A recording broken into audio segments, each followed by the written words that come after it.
What is 32 old for? Story 1. I'm 32 and wondering if it's too late to learn how to skateboard or if it's cringe if I even try. I'm in the best shape of my life.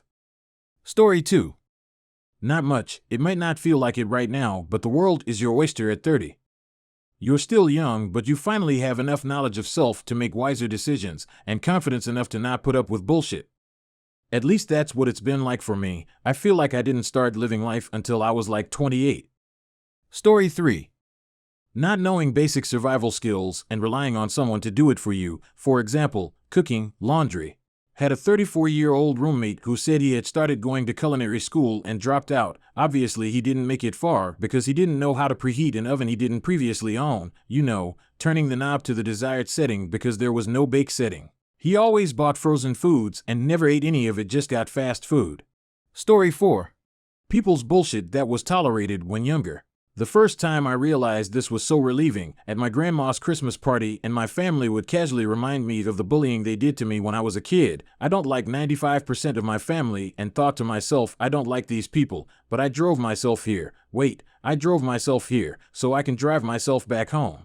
So I left. Now every time I'm somewhere I don't like, I just walk away and leave. Story 5. Living your life for other people's happiness. Story 6. Sneaking up on someone. I was just trying to sneak up to my wife who had fallen asleep in her chair and the sound of my knees popping blew my cover. Story 7. It is never, ever, ever too late to get a college degree. One of my classmates in community college was a woman from rural Afghanistan. When she'd arrived a few years earlier, she'd not only spoken no English, she'd never learned to read in any language. Her community kept no written records, so she wasn't exactly sure of her age, but she thought she was in her 60s. When she enrolled at the community college to learn English, she fell in love with school. She kept taking every class she could, and about 4 years later she was in calculus, physics, and computer science with me. Great student, scary work ethic, funny, too. I hope she kept going after I left. I'm going back to school now at 40 for my master's and a teaching license. Whenever I start thinking I'm too old to start over, I remember her, you're never too old to learn. Story 8.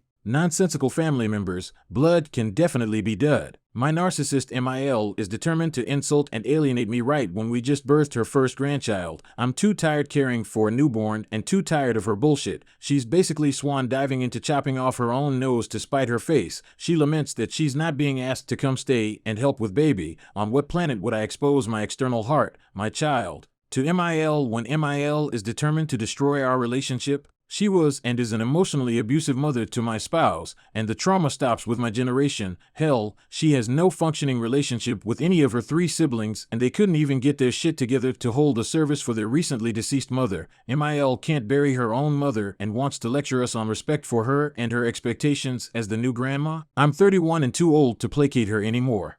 Story 9. Sleeping wrong. I recently developed some sleep anxiety and figured maybe I just need a change of scenery. So I set up an amazing cozy fortress of pillows and blankets on the couch and fell right asleep, thumbs up. Then I had a kink in my neck bothering me for the next 5 days. Didn't realize until about a week later that my neck was probably hurting because of the half night I spent on the couch. Wow. Story 10. Mind games and poor communication. Yes, grow TF out of this by your mid-20s. Please, by the time you're nearing 30 you need to be getting a handle on this shit. As for poor communication, there's tons of resources online. Communicating is difficult, and it's not something a lot of people were taught at all, so if you don't know how to communicate properly you need to put in the work to do that too. No one expects you to be perfect, but you have to try. That means being upfront, using kind words, asking open-ended questions, talking through your issues and conflicts, and a lot of other really important things that make someone a good communicator. Being able to articulate your feelings is key to understanding them. The process can be uncomfortable, but you'll be better off overall if you do that work early in life. Story 11.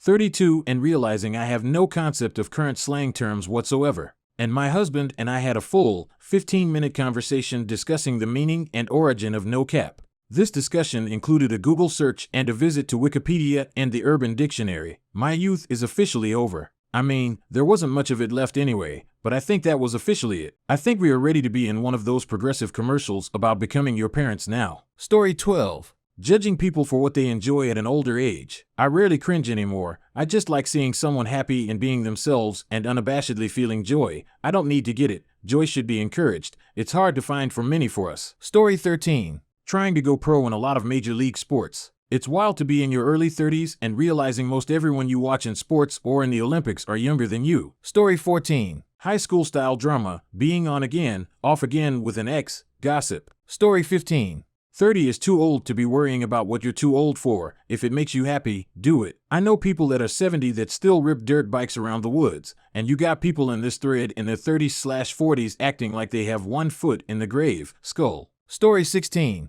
Professional sports. I feel like I'm doing great in terms of health, fitness, income, and professional satisfaction, etc. It's crazy to have witnessed the entire career of pro athletes or see them enter their golden years when they're objectively not that old. Also, binge drinking, I still love it, but the pain is much worse and longer. Story 17. Caring what people think. I wish this were universally true. Source, 33 years old who still gives far too many fucks about what other people think of me, uneasy face.